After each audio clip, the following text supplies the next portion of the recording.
हमारी तो कमजोरी अगर आई है तो केवल कांदला गंगेरू उसी समाज में उन्होंने पोल ज़्यादा कर दिया। केवल दुर्भाग्य जो कारण है मैं समझता हूँ, उन्होंने वोट परसेंट ज़्यादा कर दिया और हम लोगों का वोट परसेंट कम रहा। यही एक कारण जो 7100 की है।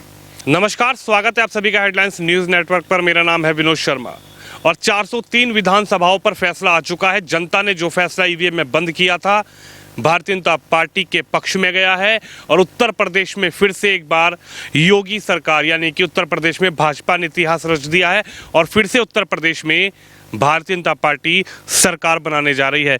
लेकिन मेरे साथ इस वक्त मौजूद हैं वीरेंद्र सिंह जी, जो एमएलसी हैं भारतीय जनता पार्टी के और पूर्व में मंत्री भी रहे हैं। सर, पहली बात तो आपको बहुत शुभकामनाएं कि आपकी पार्टी फिर से एक इतिहास रचा है उत्तर प्रदेश में।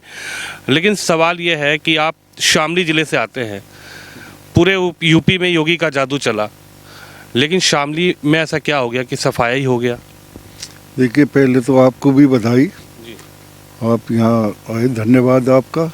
और दूसरा, सरकार तो बहुमत से आनी थी योगी जी की। माननीय मोदी जी ने जो पूरे इन 5 वर्षों में माननीय योगी जी ने जिस दिन बागडोर संभाली थी, उस दिन के बाद यहाँ की कानून व्यवस्था, यहाँ का विकास और जो महामारी फैली थी देश के अंदर, प्रदेश के अंदर, मैं समझता हूँ पूरी दुनिया में जो माननीय योगी जी ने जिस तरह काम किया, वो काम किसी स्तर पे किसी मुख्यमंत्री ने नहीं किया। बाहर तक उसके बड़ाई की चर्चा रही। और बाहर के मजदूरों को लाना, 2-2 बार महीने में उन्हें खाने की व्यवस्था करनी, प्रधानमंत्री आवास देने, और कोई भी इतने काम किए हैं। शौचालय, जहाँ मजाक हुआ करती थी शौचालय बनवाने का, जो काम किए हैं भारतीय जनता पार्टी ने, उसमें कहीं कोई शक तो नहीं था कि सरकार ना। सवाल मंत्री जी ये है कि आपने ठीक है उपलब्धि गिनवाई योगी सरकार की और उस उपलब्धि की वजह से सरकार भी अब की बार सत्ता में वापसी आई, जो इतिहास है वो रच दिया है। और एक भ्रम भी था कि नोएडा जो मुख्यमंत्री जाता है वो वापस सत्ता में नहीं आता, वो भ्रम भी योगी आदित्यनाथ जी ने तोड़ दिया। आप तो कद्दावर नेता हैं, लगातार आपको देखा जाता है और यहाँ के जो नेता हैं वो आपके सामने डेवलप भी हुए हैं, राजनीति में भी आपका एक बड़ा कद है, आप एमएलसी भी हैं। और इस चुनाव के दौरान मैंने देखा कि आप लगातार तीनों सीटों पर भी आपका प्रभाव भी था और आप लगातार चुनाव प्रचार प्रसार में भी थे। कमी कहाँ रह गई? क्या गठबंधन भारी पड़ी आपकी बार बीजेपी पर? कमी कहाँ रह गई? देखिए, 2 चीज़ें, हमारी भी बहुत बड़ी जिम्मेदारी माननीय योगी जी ने दी थी, सरकार ने दी। एमएलसी बना, और बना भी इसलिए था कि हम अपने जो पश्चिम में हमारे समाज के लोग हैं और उनमें काम करें। और गए हम, सबसे ताकत तो हमने लगाई हस्तिनापुर के अंदर, चूँकि एक कहावत थी कि वे हस्तिनापुर में जो जीतता है सरकार बनती है। वहाँ 70,000 वोट गुर्जर समाज की हैं।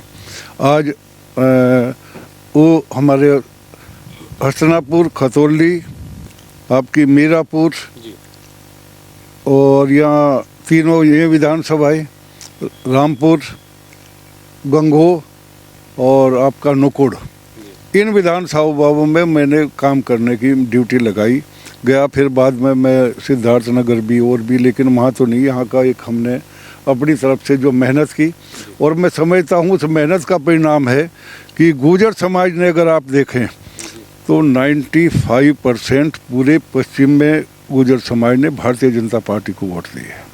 अभी आप देख रहे थे, कर रहे थे हमारा शामली के अंदर 99% गुर्जर समाज ने तीनों विधानसभाओं पर वोट देने का भारतीय जनता पार्टी को काम किया। लेकिन यहाँ हमें भी अफसोस है कि यहाँ तीनों सीट हम नहीं जिता पाए। कैराना के अंदर एक, जहाँ हम कल्पना नहीं कर सकते थे कि हम थे, हमारी बहन वहाँ मरगांव का चुनाव जीतेगी, लेकिन वहाँ जब हमने गिनती देखी और हम भी आकलन कर रहे थे, लेकिन उन ब्लॉक में जहाँ 20,000 की लीड हमेशा होती थी, वहाँ 8,000 की लीड, 8,500 की लीड हम लेकर चले, तभी हमें एक बहुत बड़ा आघात है। लेकिन वहाँ गुर्जर समाज ने और समाज ने तो बहुत मेहनत की है। वहाँ भारी पड़ा हमारा, चूँकि वहाँ मुस्लिम समाज की वोट ही 1,37,000 है। और एकदम ऐसा बदलाव आया जो हम लोगों के लोग भी थे मुस्लिम समाज में भी, पहले भी बाबू हुकम सिंह जी को भी मुस्लिम समाज के लोग मिले, लेकिन इस चुनाव में एक लामबंद खड़े होकर शायद मैं समझता हूँ 0.5% भी मुस्लिम समाज का लोग हमें यहाँ नहीं मिला। यानी कट गया आपसे। कट गया, और कारण तो मैं नहीं चर्चा करना चाहूँगा, लेकिन हमारे यहाँ शामली के अंदर हम कल्पना भी नहीं कर सकते थे कि हम ये शामली विधानसभा हारेंगे, लेकिन बाद में हाँ कमजोरी रही है हमारी शामली के अंदर, जहाँ हमारी लीड 20-22 हज़ार की होनी चाहिए थी, वहाँ 15-16 हज़ार की लीड हुई। वहाँ हमारे जो कहने ने तो कहते हैं, लेकिन यहाँ हिंदू समाज के लोगों ने निकलने का वोट ही % कम हुआ और उन लोगों ने अपना वोट % बढ़ाया है, और यही कारण रहा कि हम 15,000 से वहाँ जीते। लेकिन कांदला और गंगेरू इन दो में बाद में आके हम लोग डाउन हो गए एकदम, क्योंकि वहाँ भी कांदले के अंदर हम नहीं सोच सकते थे कि हमें इतनी कम वोट मिलेगी, हमारा आकलन था, लेकिन एक तरफा। क्या चौधरी वीरेंद्र सिंह साहब ने कभी कल्पना की थी, क्योंकि गंगो कैराना की बात की जाए तो मुख्यमंत्री योगी आदित्यनाथ आए, कैराना में अमित शाह आए, कैराना, शामली और थाना भवन, ये तो तीनों आप ही के ज़िले में आती है। क्या कल्पना की थी कि जो गन्ना मंत्री हैं, कैराना में जहाँ पर उत्तर प्रदेश के मुख्यमंत्री आए, शामली जहाँ से खुद आप हैं, क्या कल्पना करी थी कि कभी चौधरी वीरेंद्र सिंह साहब ने कि भाई ये सीटें हम हार जाएंगे इतनी बड़ी प्रचंड बहुमत में? नहीं, ये तो कल्पना भी नहीं की थी कि हम ऐसा हो जाएगा, और हम शाम से जब गिनती उसके बाद ईमानदारी से हम लोग बाहर निकलने भी हमें महसूस हो रहा है, क्योंकि जिम्मेदारी थी।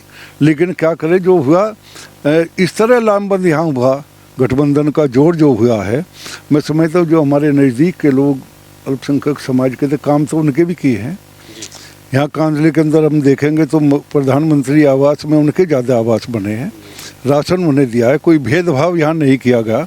लेकिन जब रिजल्ट आया, अभी हम जोड़ रहे थे कांदले का देख रहे थे, तो वहाँ आके एकदम अंतर पड़ा इसका कारण। मंत्री जी क्या कहेंगे, क्या किसान आंदोलन जो चला था, क्या जाट समुदाय की नाराज़गी थी इस चुनाव में पश्चिमी उत्तर प्रदेश में? क्या जाट समुदाय को आपकी पार्टी समझा नहीं पाई? क्या जाट समुदाय ने अब की बार जयंत चौधरी का दामन थाम लिया, जिसकी वजह से हार का सामना करना? शामली के अंदर मैं ये नहीं मानता, क्योंकि शामली के अंदर हमने देखा जो जाट समाज के गांव हैं, जाटों के जितने गांव हैं, जो विचार कर रहे थे कि इन गाँव में इतना अंतर होगा, उतना अंतर उनमें नहीं आया।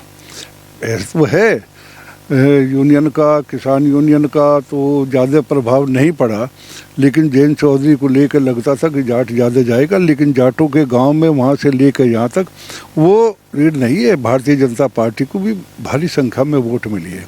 हमारी तो कमजोरी अगर आई है तो केवल कांदला, गंगेरू, उसी समाज में उन्होंने पोल ज़्यादा कर दिया। केवल दुर्भाग्य जो कारण है, मैं समझता हूँ, उन्होंने वोट % ज़्यादा कर दिया और हम लोगों का वोट % कम रहा।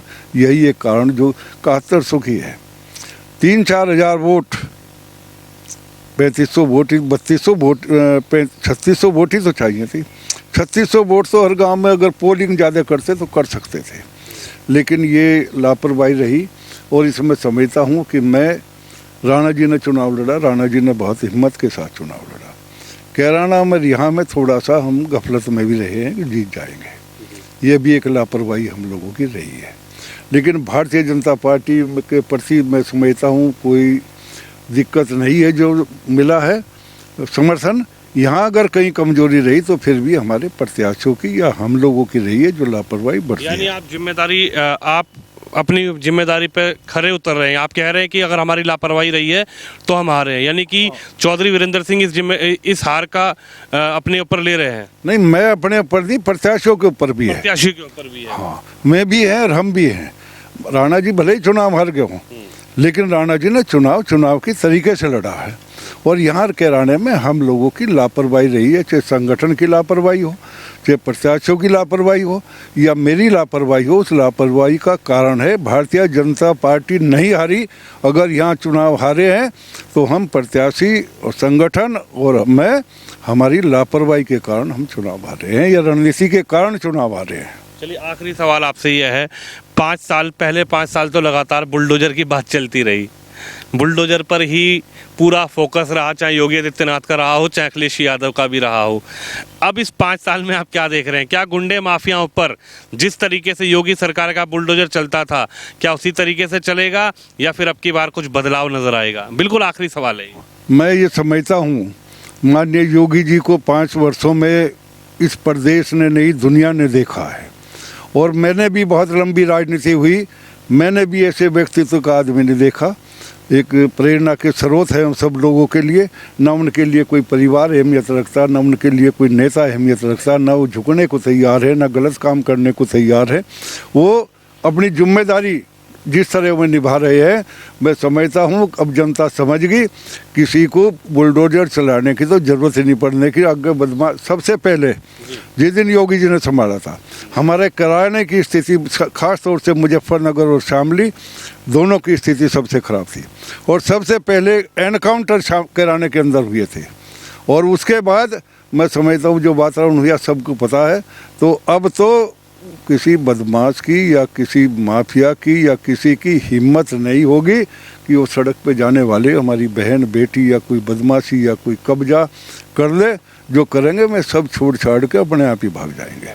अब बुलडोजर की जरूरत नहीं पड़ने की, इतनी दहशत योगी जी के नाम की होगी। चलिए, मेरे साथ चौधरी वीरेंद्र सिंह साहब हैं जो कि MLC हैं भारतीय जनता पार्टी में। इनका कहना है कि पार्टी चुनाव नहीं हारी है, चुनाव अगर हारा गया है इन तीनों सीटों पर तो कहीं ना कहीं हमारा फोकस नहीं था, थोड़ी लापरवाही की वजह से हम लोग चुनाव हारे हैं, लेकिन पार्टी चुनाव जीती है। और योगी आदित्यनाथ के बारे में इन्होंने कहा कि जिस तरीके से योगी जी पहले 5 साल काम कर रहे थे उसी स्पीड में, उसी तरीके से योगी आदित्यनाथ इस 5 साल भी काम करेंगे। कैमरामैन तुषार के साथ मैं विनोद शर्मा, हेडलाइंस इंडिया के लिए शामली से।